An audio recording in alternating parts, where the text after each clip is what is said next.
So you have to explain the difference between boiling and evaporation. So we have a drawing down here, and it shows the molecules in the water, and then it roughly it actually describes evaporation in pretty much detail. So okay, let's look at the definition first, which may or may not make sense to you. You say evaporation is a process in which molecules gain enough energy at the surface of the liquid to overcome attractive forces, attractive intermolecular forces, and then escape into the surrounding. So it's very much a lot of words. Okay, so you have a liquid, and then there are more particles on the surface and particles everywhere else. So they say the particles at the surface will gain energy. So then it gains energy. Then this gaining of energy will help the particles to overcome intermolecular forces of attraction. So earlier on you have intermolecular forces of attraction in between. Yeah, I like to draw this for chemistry, something like that. So then because it has sufficient energy, then it can then move out. It breaks free from all these bonds, and then it will escape to the surrounding, then come out. The particles come out. This is what this few lines, 1, 2, 3, 4, 6 lines is talking about. Literal, I mean, I try to change the words into a picture like this. What that six liner is saying. Then this diagram here explains in detail what happened. So you have the particles and the liquid, and then there are liquid particles inside everywhere in the liquid. Right, all these are liquid particles. Then why are there arrows joined to it? The arrow simply says indicates the direction at which the particles are moving to. Okay, and then you also notice the length of the arrow is different, right? The length of the arrow represent how much energy the particles have. So the full arrow means it's the amount of energy it has and where that in the direction where it is heading. So what happened is we start with this one, right? You know this fact, evaporation only happens at the surface of the liquid. So at the surface of the liquid, it will probably gain energy from somewhere out there, maybe the sun. I don't know, anyhow whack one. Okay, so the energy maybe come from the sun. Then all of the particles on top will get the energy from the sun, and then it has more energy. So those underneath here, right, probably not exposed to the sun as much. The molecules have lesser energy.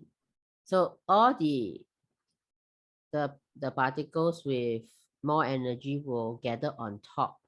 So all the particles down here with more energy, they will try to escape from the surface. So then they will escape. But there are other particles, other water molecules that have escaped, and there are also air molecules on top. So these molecules the escaping molecules will collide with those on top, and they may fall back, or they have enough energy and then they will leave. So the bunch of molecules with the most amount of energy, they will manage to escape and leave, which is all this on top. Then those that bump into the air molecules or something else, right, will fall back. And then the ones with lesser energy will remain inside here. So eventually your liquid will have the low energy particles left over. So low energy as in low Ke remaining. So if these low energy particles remain, right, then Ke is related to temperature.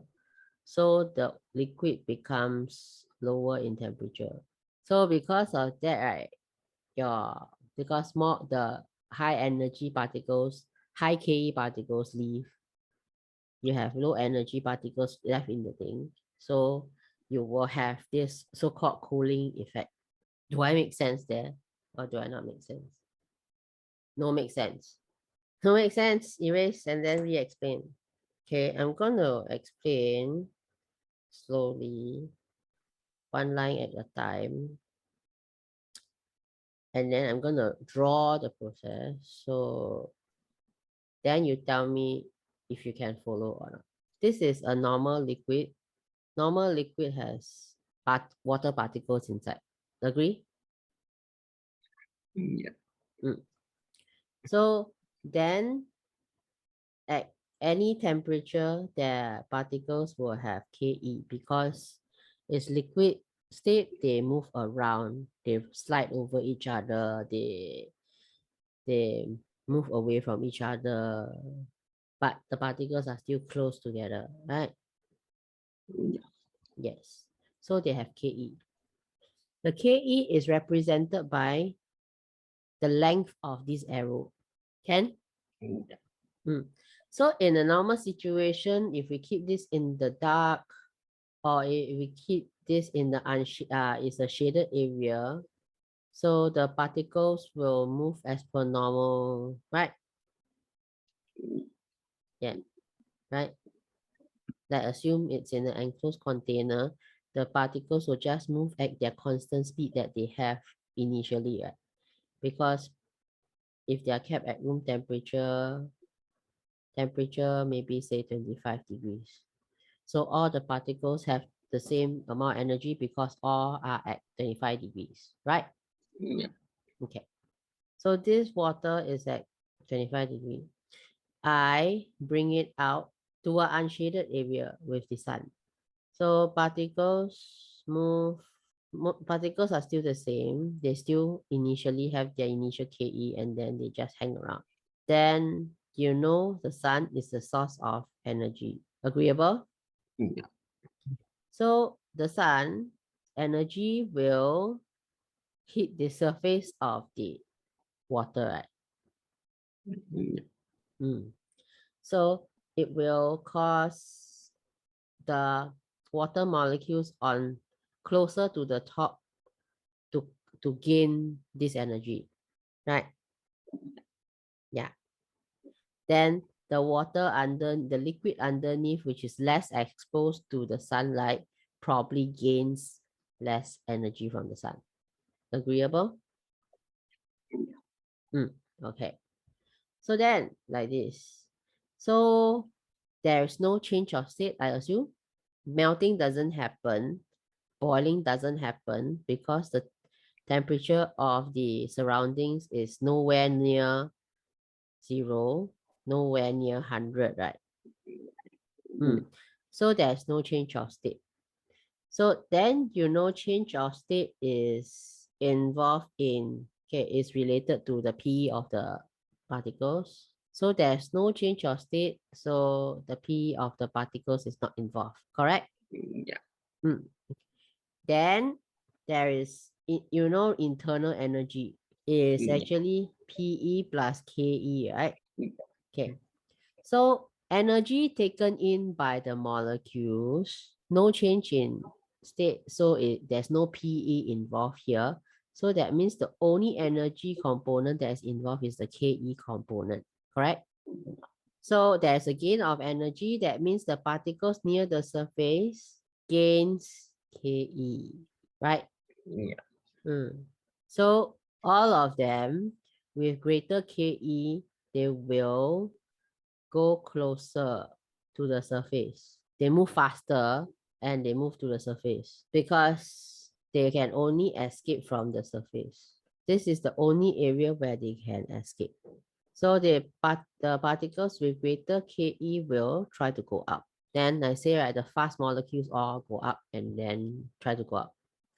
Okay, then here comes the other part of the story.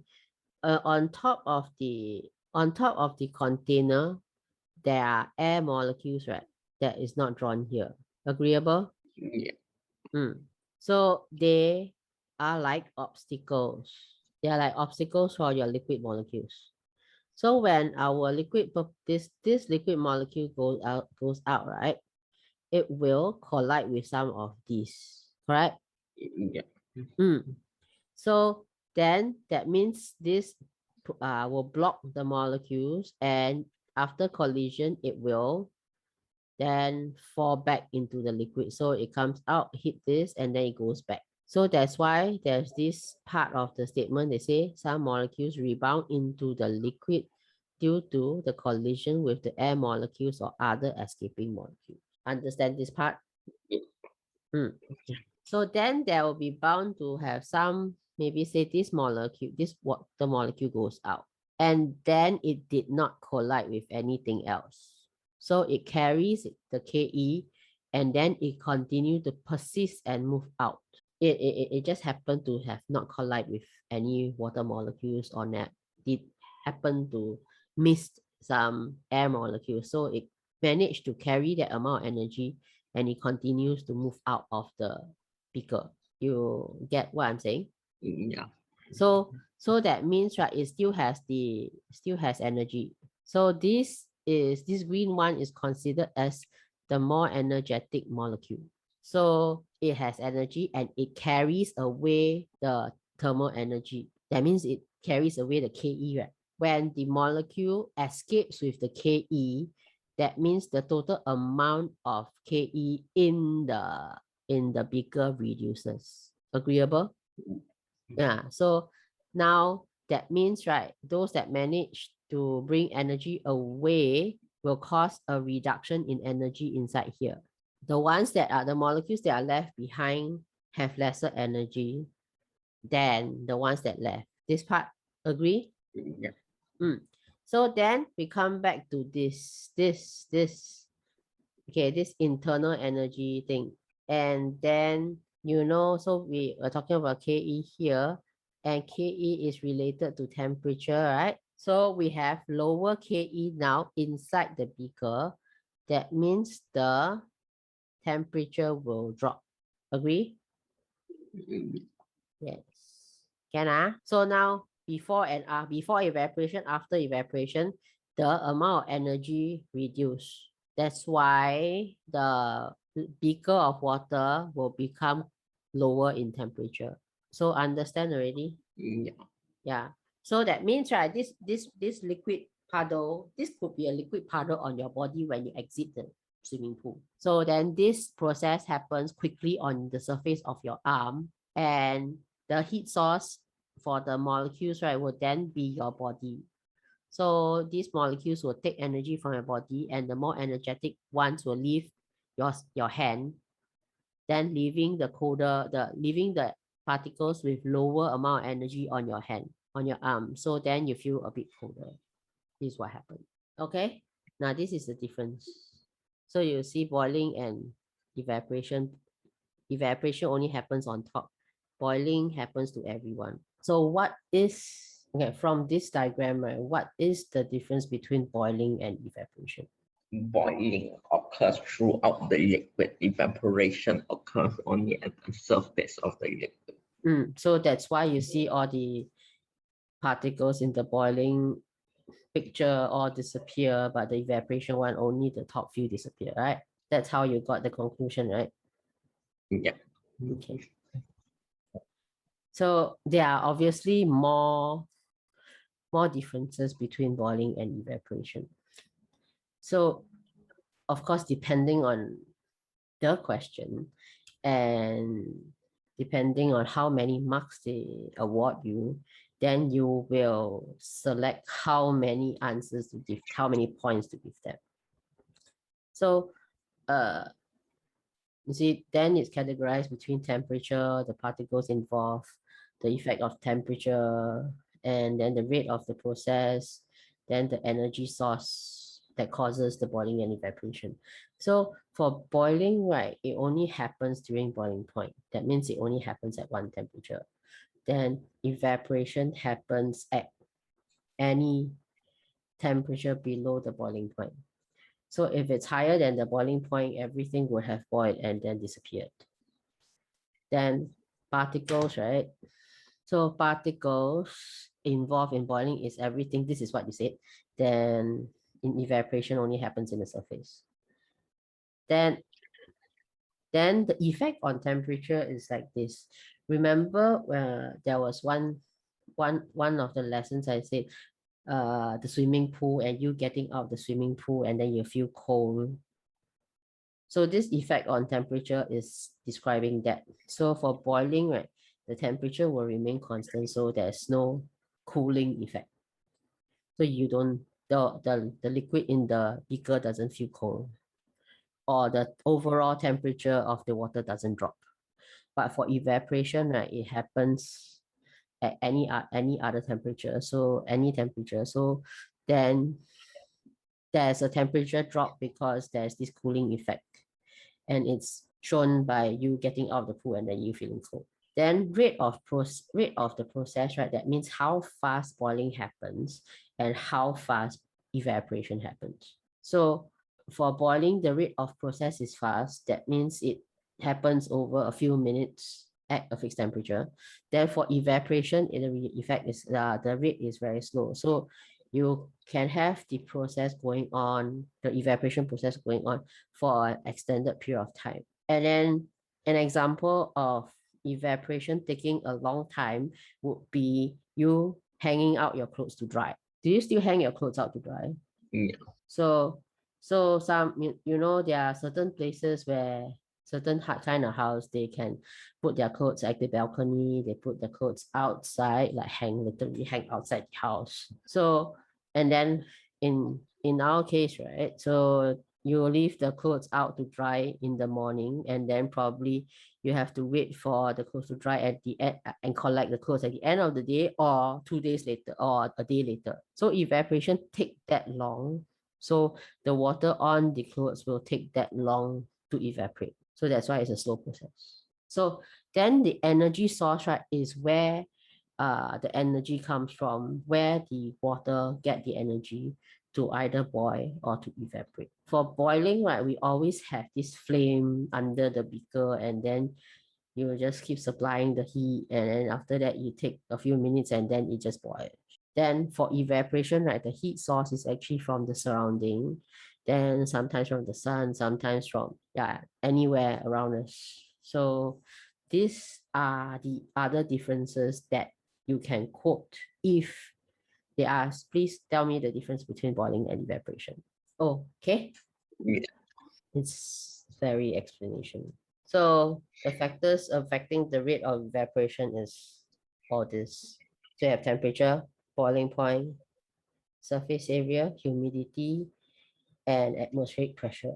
Okay. Is there any term that you are not familiar with here? Atmospheric pressure. Atmospheric pressure is the pressure exerted by air. So the example of this comes again. So then you have people standing here and then the people standing here. Familiar with this? So on the top of the mountain, the amount of air is this on top of the human is this much. Whereas if it's the like sea level, so the amount of air on top of this human will be significantly greater, right? So at sea level, because there is more air on top of the human, the air will exert a greater amount of weight on, or a greater amount of force on the human. So pressure is force over area. So the atmospheric pressure here is higher. Whereas on this side, the amount of air column on top of the person is lesser. So it's lesser force exerted on the human, so pressure will become lower. So this thing Means is more atmospheric pressure means evaporation will be faster. sorry again? Is it more atmospheric pressure means evaporation will be faster? No. If there is more pressure, the evaporation will be slower. Means lower pressure will be faster, higher Yeah, pressure will be yeah. slower. Yeah, because it's like this, if you have a lot of high pressure, right, that means you have a lot of air particles. Then imagine you have water here, water molecules come out. So it will collide into all this and then you fall back again. But if there is a case where you have the dish with water and the atmospheric pressure is low, like that, so then the particles that come out on this from the surface of the water will be able to escape more efficiently. You know what I'm saying? Yeah. Yeah. So of course there is elaboration. So of course all this, right, is written so that in the event you need to explain and you find it difficult to write, you can kind of take some answers from here and put it into your answer.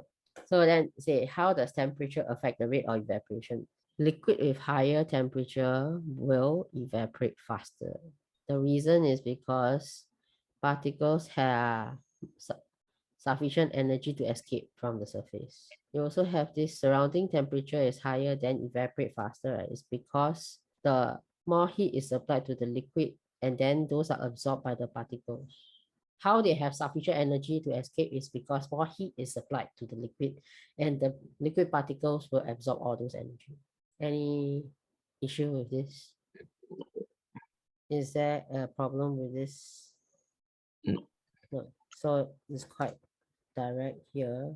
Then the second one is about boiling point. If liquid has lower boiling point, they evaporate faster. So liquids that evaporate far rapidly, right, will be called volatile. So other liquid that evolves quickly, right, you can have typical examples of alcohol. Then where do you find alcohols? You get perfume, you have alcohols.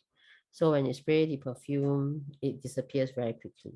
So you can say that alcohols and the perfume is also considered as volatile. Okay.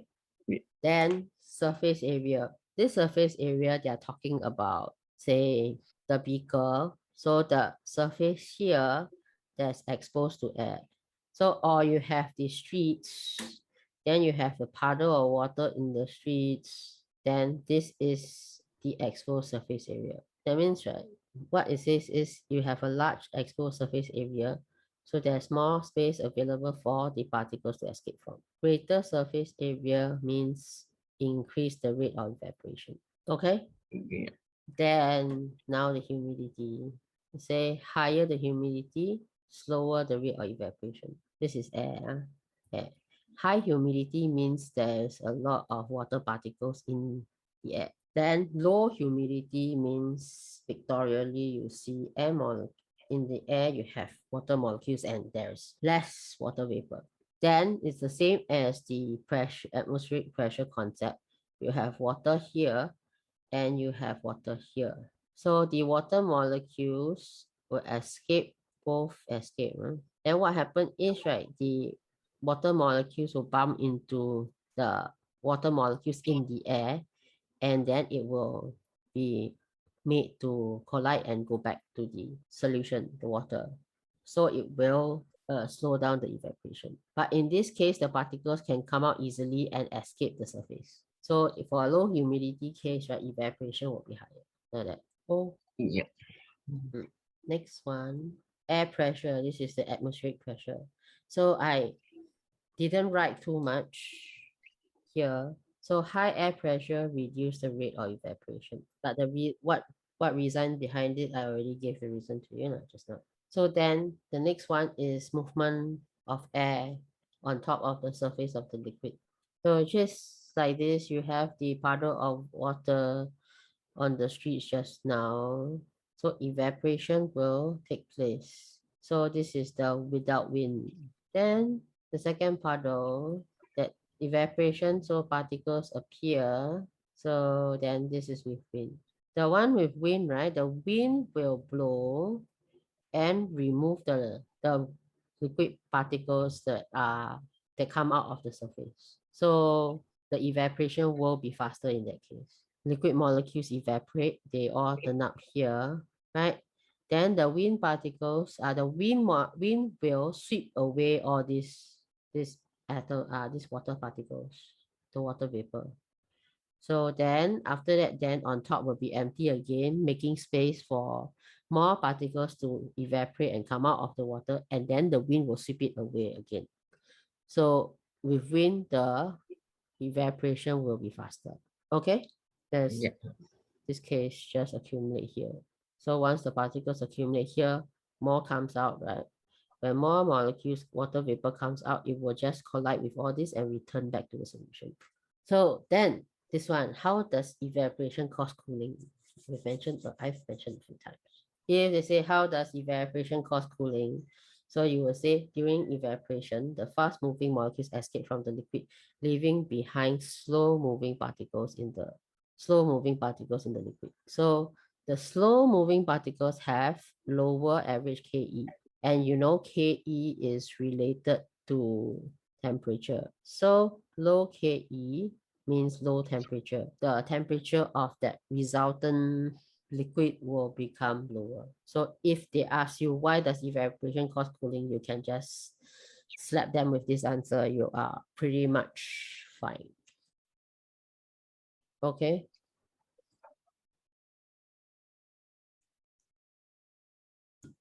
Okay, question 1. We will wait for you to list. This is only one similarity. Yes. The substance change from liquid to gas. Okay, so here you can use whatever info that you got earlier to write the answer. So this is one difference. There are 4 of them. Number 1, 2. Okay. This is not okay. What happens to the rate of evaporation when the humidity of the surroundings increase? Increase? Decrease? So is it increase or decrease? Yeah. Let's say. Okay. State 3 other factors that can affect the rate of evaporation of liquid. So 3. So 1. Exposed surface area other than temperature. Can you give another one? Is there any more? Humidity, that one is mentioned in the question. Okay, so temperature of surrounding, surface area, and atmospheric pressure. So you got all of them correct. Which of the following is not one of the differences between boiling and evaporation? Okay, why is it not A? Because they say not one of the differences. So what is the difference for temperature? Difference. Temperature, boiling is fixed, Boiling evaporation is fixed is not temperature. fixed. Evaporation can happen at any temperature below the boiling point. Right, very good. So then change in physical state is because both of them change from liquid to solid to liquid or liquid to gas. Yeah. So liquid to gas, This is a both the same. similarity, not a difference. Then yes, then C, effect of liquid temperature. So in boiling, it doesn't really matter, right? Because it's always happening at one temperature. Then liquid temperature only affects evaporation. Evaporation happens at a faster rate if the liquid temperature is higher. Or okay, maybe I should say it in a different way because this one actually is talking about cooling. So the effect of the liquid on the liquid temperature for boiling is uh always the same, so it doesn't bring down the temperature. Then for the evaporation, what happens is the process will cause the liquid to have a drop in temperature. This is what it's supposed to be. So that's a difference. Then the rate of process, boiling faster, evaporation slower. So that's also a difference. That's why answer B. Okay, I didn't say your answer is wrong.